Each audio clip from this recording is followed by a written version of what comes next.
Hindi maiwasang magbangga ang paniniwala sa relihiyon at ng LGBT plus community. Pero hindi raw ito issue sa isang drag performer dahil hamakin man siya ay nananatili pa rin daw na matibay ang kanyang pananampalataya. Para bigyan ng mukha ang balita, Mobile Journal Ivan Tarinque.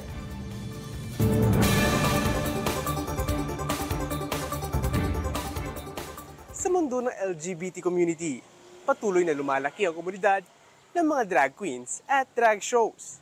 Pero sa kabila ng alter ego ng mga reynang ito ay mga kwentong hindi inaasahan. Gaya ng nakilala ko mayroon palang honorary PhD sa theology. Makukulay at mga energetic performances ang aasahan mong makita sa mga drag shows. Pero sino mag-aakala na isa sa mga drag queens dito sa Pilipinas ay mayroong honorary PhD sa religious study?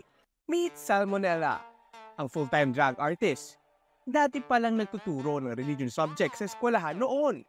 In my former life, it was really my passion.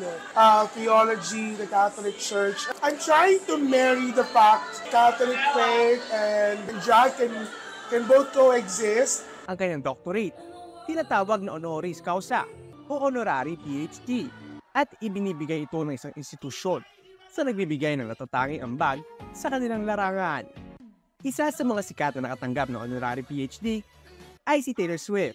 Pagdating kay Salmonella, makikita mo pa rin ang koneksyon ng simbahan kahit sa kanyang pangalan. Kung sa una, may isip agad ng marami yung bakterya. May deeper meaning pa pala ito dahil dati siyang member ng choir kaya naisipan niyang ipangalan ng Salmo na dinugtungan na lang ng Lela or the Witty. Pero katulad ng ilang miyembro ng LGBT community, hindi raw talaga mawawala ang tumataas ang noo sa kanya. Hindi nila ako kilala. They do not know the faith that I have with my God. They don't know the relationship I have with my God. Mula sa pagiging guro hanggang sa pagiging drag artist, iisa lang ang pangako ni Salmonella, ang hindi pagkalimot sa pinanggalingan at ang kanyang paniniwala sa Diyos na hindi niya bibitawan. I love my faith. Never ko siyang i-give up. And that was also my promise to my family, that I will never give up my faith. Ang pagdadrag para sa marami ay isang form ng art at tulad na ibang uri ng sining, hiling din ng mga drag artists, ang pagrespeto sa kanilang paniniwala.